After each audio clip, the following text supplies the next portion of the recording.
रही रही के खूब दुखाला हो, दर्द न अब सहाला हो।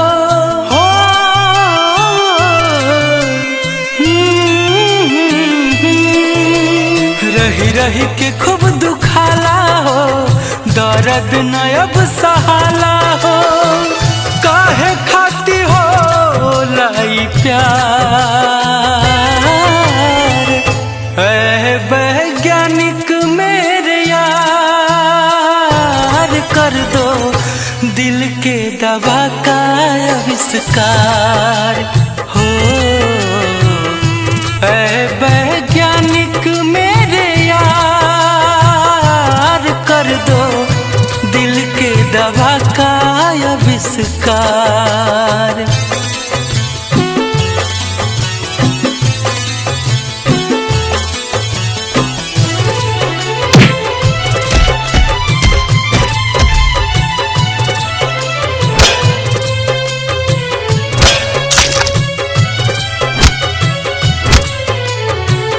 निक नाही लागे खाइल पियल, लागत बोझ अब धरती पे जियल।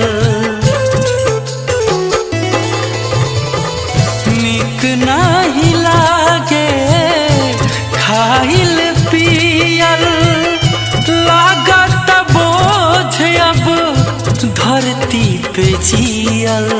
जगले हो जाता भोर हो, अखिया से गिरे लोर हो।